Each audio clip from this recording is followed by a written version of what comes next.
welcome to SlamCast, where we chat with creatives about their process and how they navigate the grinds of promoting themselves. We're your hosts. I'm BREA. And I'm Neil. We're both producers and studio technicians here at beautiful Slam Academy, an in-person and online music production school based in Minneapolis, Minnesota.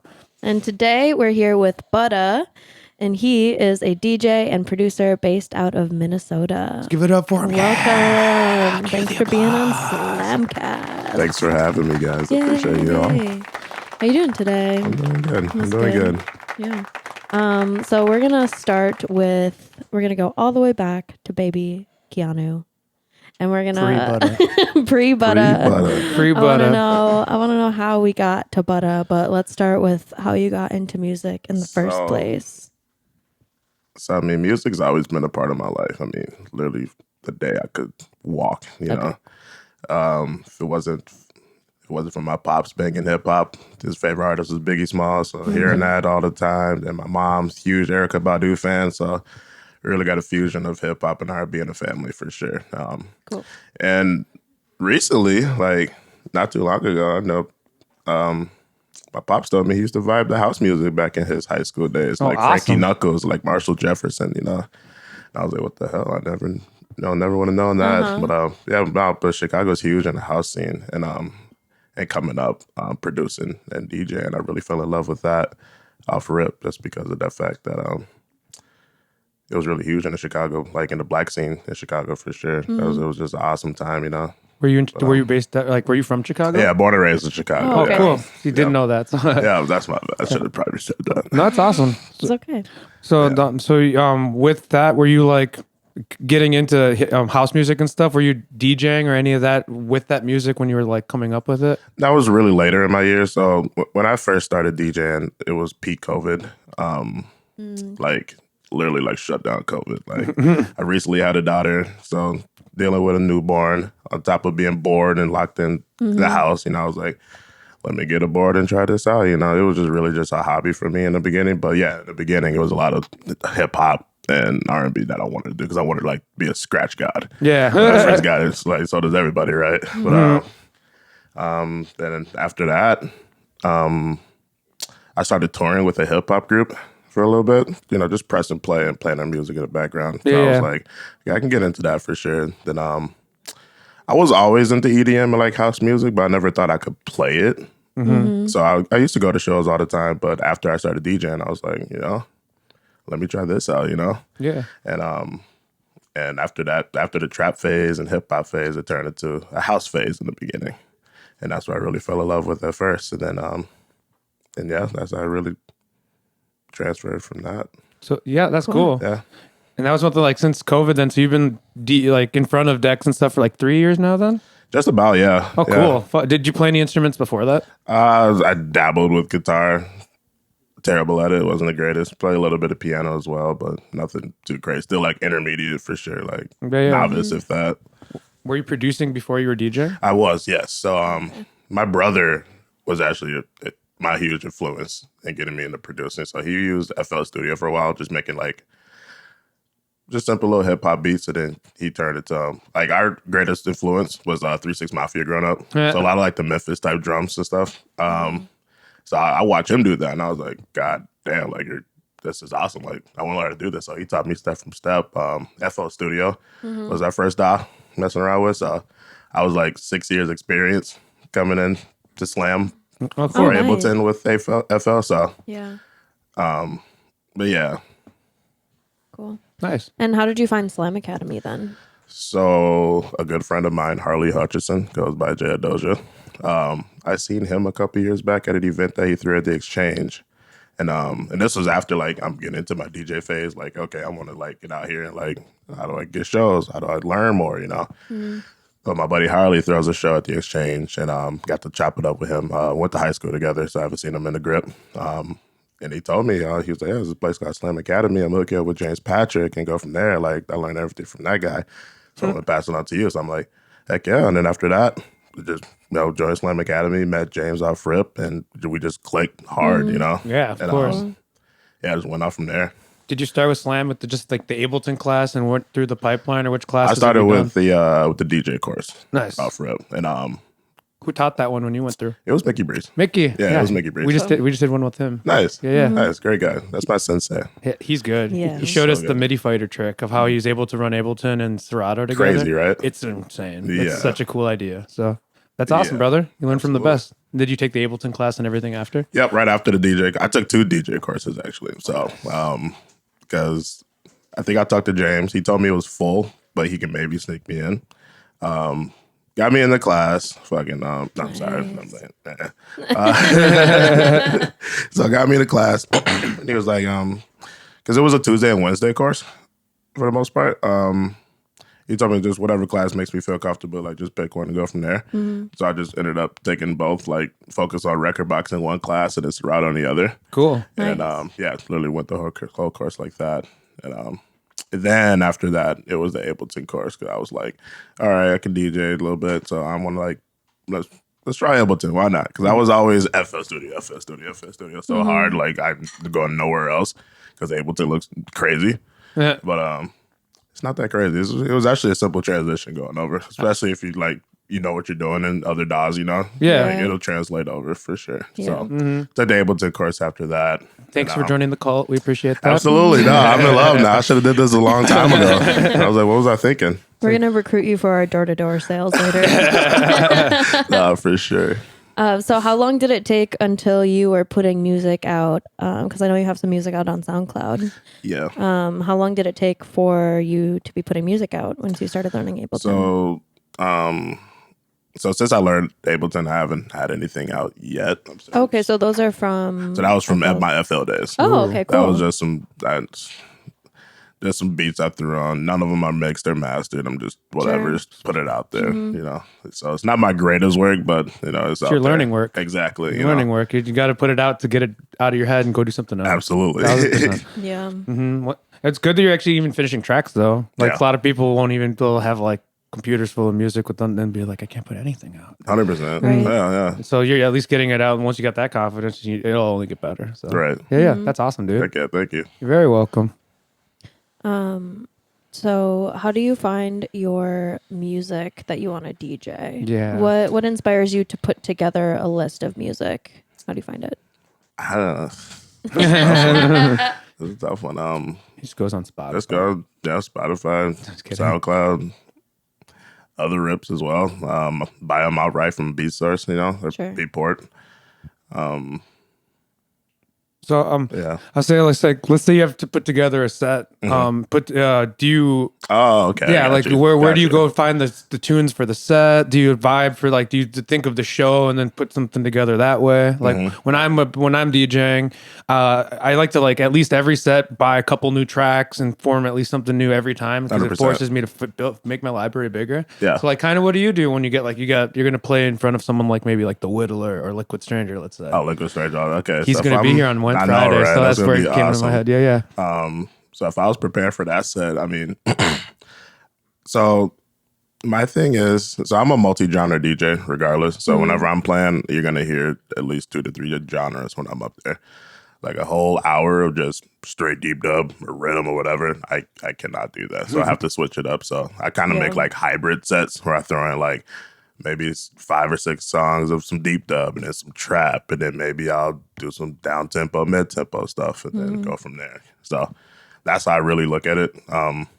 Is just choose my tracks that way, like what type of mood or what type of people are going to be out there that'll rock with this. Then I'll go from there, and then that's how select my tracks. Do you freestyle a lot of your set, or do you have a good idea of what you want to do when you get on stage? In the beginning, yes, and that was a really bad habit because I do a lot of doubles and triple drops whenever I'm DJing and stuff, and sometimes hashtag.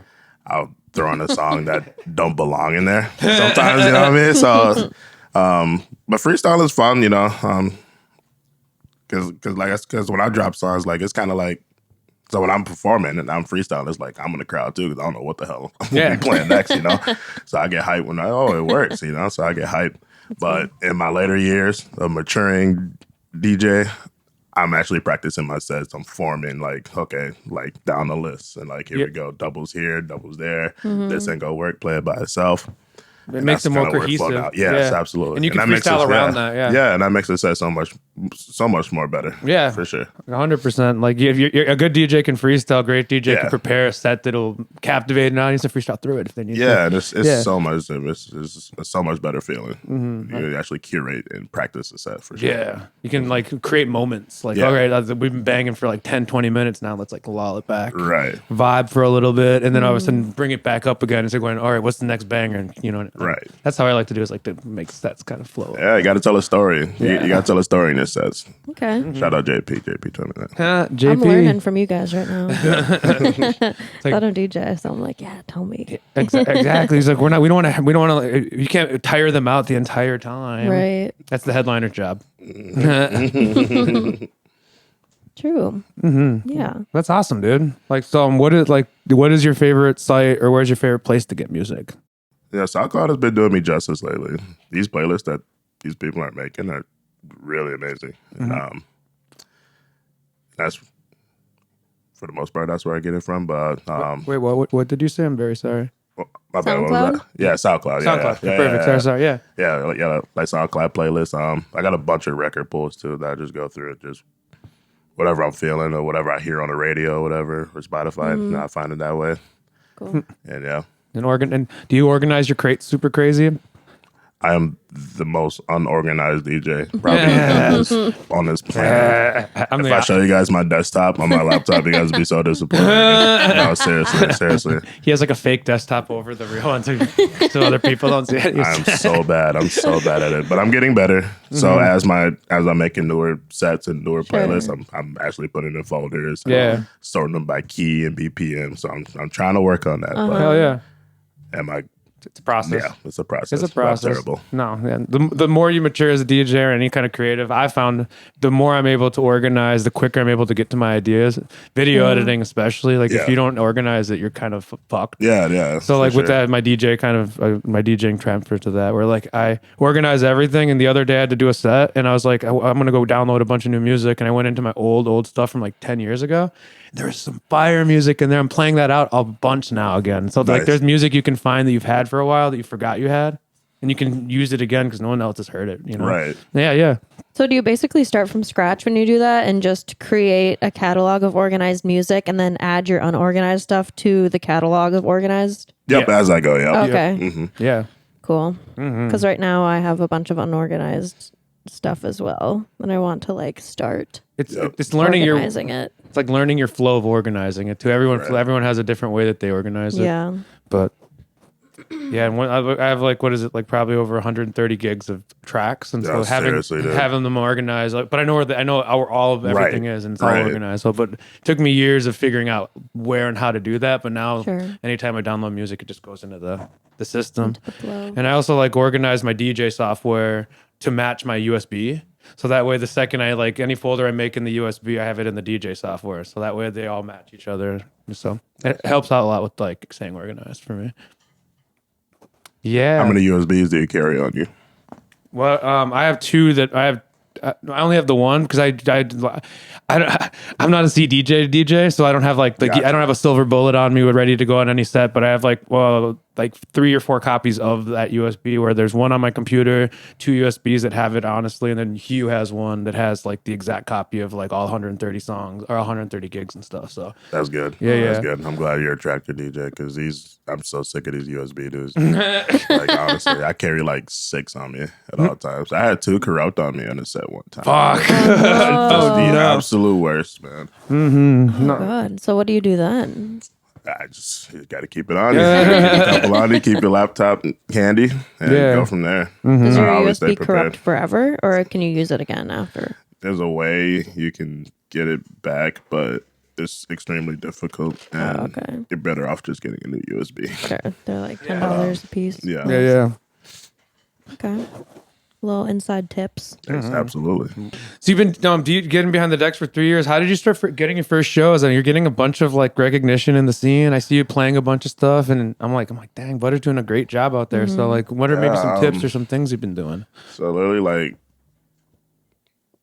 just getting out to events and just like showing face and getting to know the local scene, and just show support to whoever's throwing events, and like they'll show love for the most part. Yeah. So send out mixes and just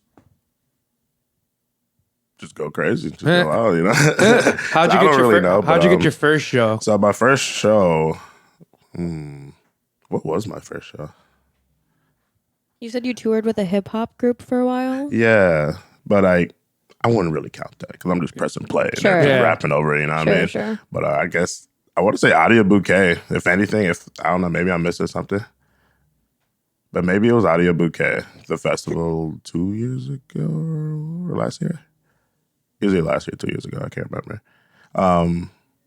Yeah, I want to say that was my first time out. No, I lied. I'm so sorry. I remember now.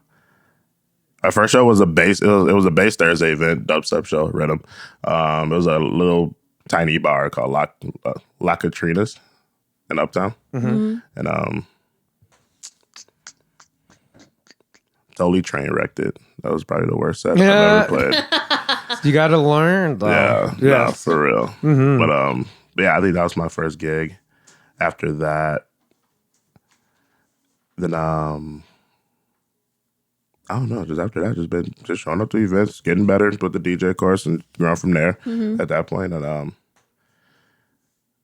yeah, I honestly can't even tell you, to me. I just sent out mixes, and they've just been growing from there ever since. Cool. So, who are you sending them out to?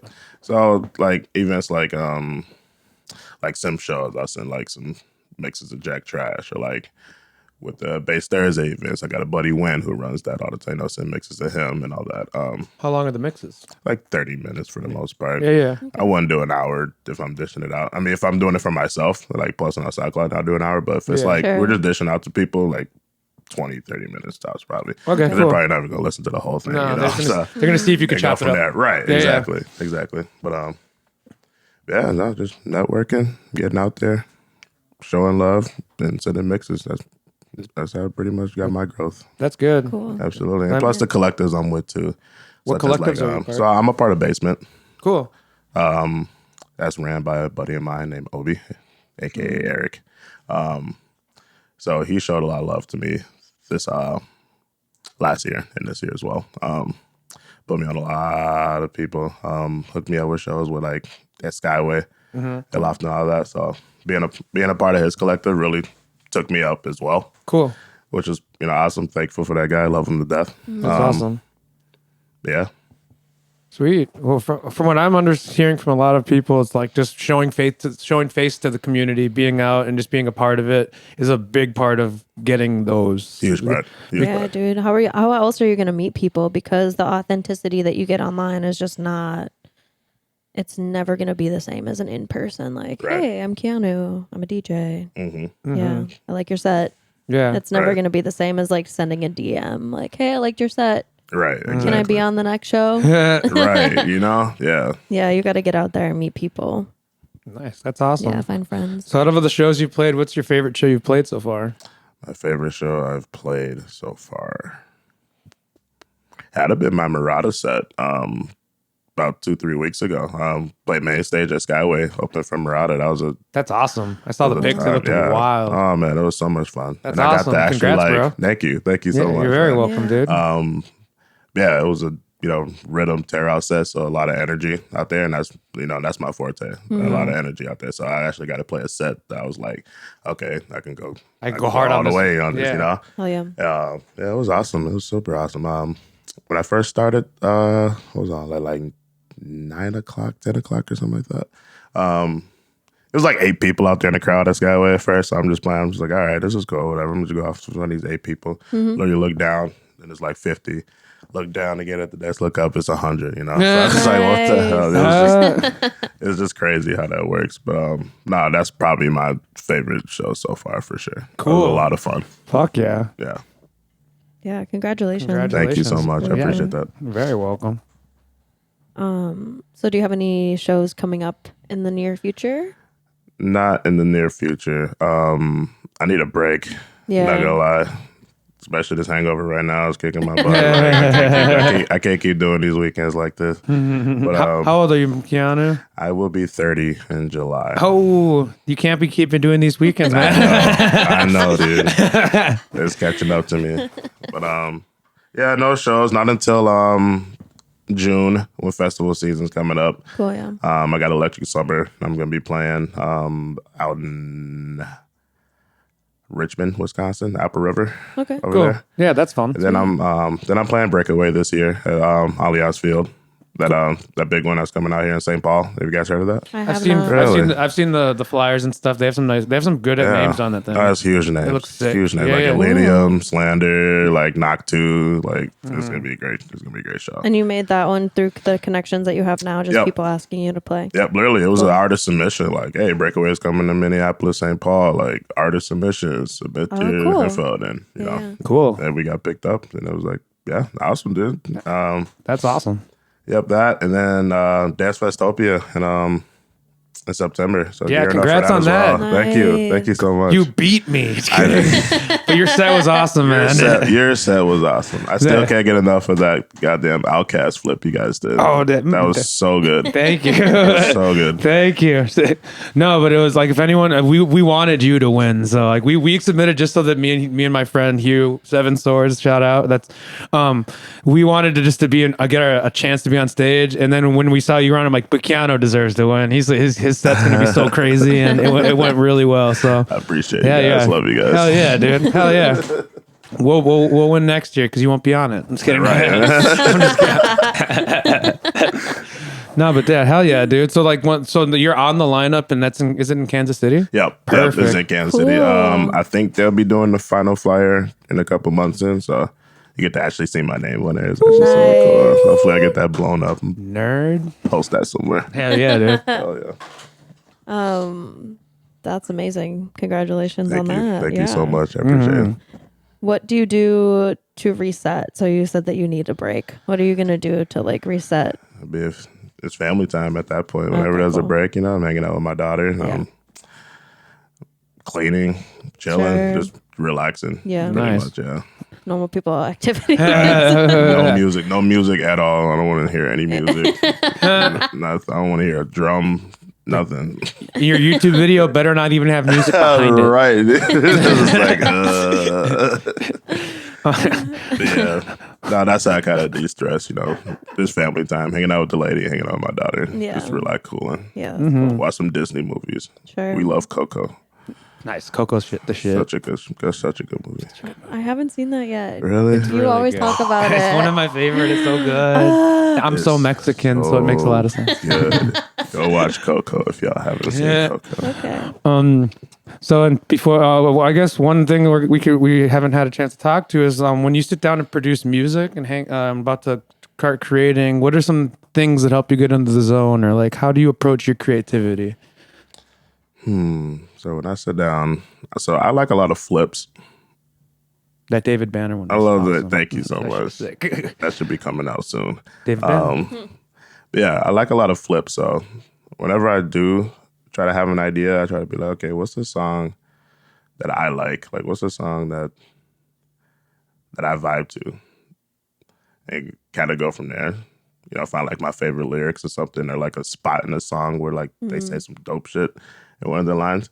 It kind of just go off from there. And so most of my music is real hip hop inspired, really, for the most part. So Me too. that's how I really kind of go off there and just go from there. Oh yeah. Cool. Who are some of your biggest influences Ooh, in general? see, that is so tough. It's so tough being multi-genre because it's so many.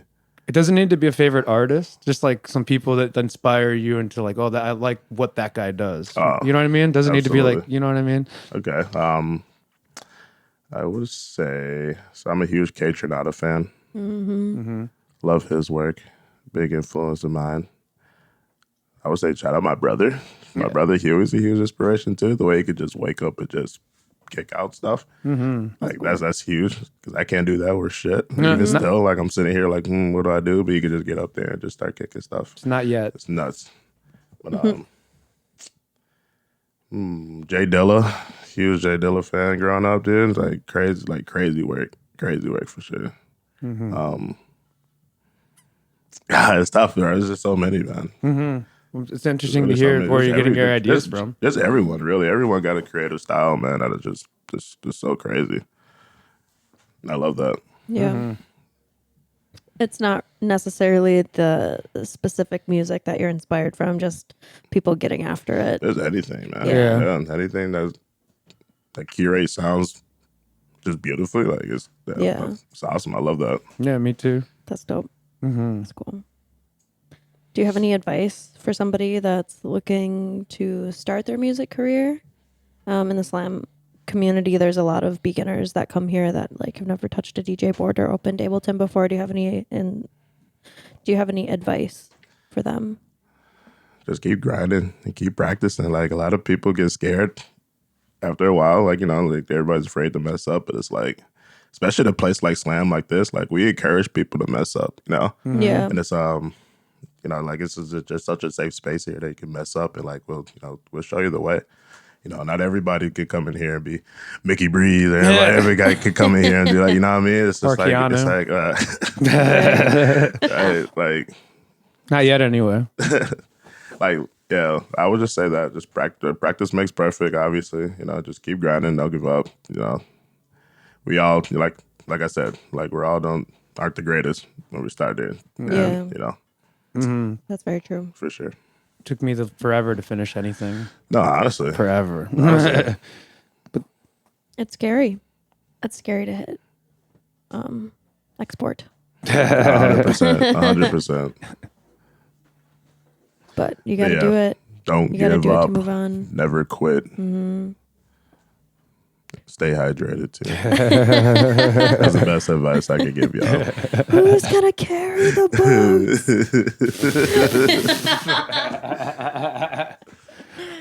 boats? Beautiful. Do you have any other questions for Keanu before we land at this plane? Ooh. What did you say? My favorite color is green. Beautiful, Keanu. So, I guess since we're at Slam, how has Slam affected your growth as an artist? How has being a part of this community helped you develop yourself as a creative? And would you have been able? What would be different if maybe you didn't go to Slam? Would it be as easier or harder? It'll be harder for sure. Slam absolutely changed my life. Coming here, especially like so nice the people are, how informative the instructors are, how just everyone just shows love around here, especially JP, like he literally told me, like, you sign up, bro, like this place is your home. And literally I made this my home. Like literally every day I'd be in here practicing something, and just utilizing this space. It's awesome. It's just literally awesome what they do here, man. It's unbelievable. But without Slam, I'm a huge procrastinator regardless. So I probably wouldn't even be at the spot that I am right now if it wasn't for this place. This place kind of like, it kind of forced you to bring out your creative side. Holds you account. You have a bunch of people around helping you keep yourself accountable. Absolutely. It's like you come here, you can't help but not to be successful. All the amenities here. You know what I mean? It's crazy. That's for real. But I wouldn't be anything without Slam. I love this place, and I'm not just saying that just to be cliche. Like this place is absolutely the shit. We can vouch awesome. for that. Absolutely. Like Neil and I share that same experience. Yes. The poop. The poop for all of us, guys. I can vouch for that. Slam changed my life as well. So it's beautiful to share that experience with other people and to just propel off of that energy that we all share, and just kind of pushes all of us forward at the same time. Yeah, it's a cozy space here. Oh, shout out Slam Academy. Shout out Slam Academy. So as we land this plane, I'm going to make a sound effect for that. As we land this plane, I just wanted to ask you one question. What is something you'd like to say to the Slam community? Some advice, something that you can address to the people watching? Don't give up. Don't quit. Keep grinding. Stay hydrated. But for real, just keep at it. Honestly, I mean, I really don't got crazy advice. I mean, just stay positive. Keep pushing those tracks out. Keep opening that set. Keep working on that thing, man. Like it'll come. Just keep at it. I'm so boring when it comes to I'm not motivating at all. I think you're doing a great job because that's true. You just have to show up. Honestly, really. Yeah. And if you're feeling uninspired, people are there to help you be motivated and inspired. And it's totally fine to get uninspired. It happens. This stuff is not easy. It's hard. And it's overwhelming as hell. Yeah. So just do it at your own pace, man. Mm-hmm. You'll get out what you put in. So absolutely. So just take your time if it's too hard or you're not inspired. But when you do get inspired, make sure you show back up. Mm-hmm. Oh yeah, absolutely. But yeah, man. Well, thank you. We thank you so much for coming out, Mr. Keanu. Thanks for having me. This was awesome. Yeah, we appreciate it, man. Thank you. So thank you so much, Keanu, and I hope that you have a good rest of your day, dude. Thank you so much. You're very welcome, yeah. Thanks for watching SlamCast. Wasn't that a fun episode? Want to become a member at Slam Academy? Go to slamacademy.com for more information. Thanks for watching. Bye.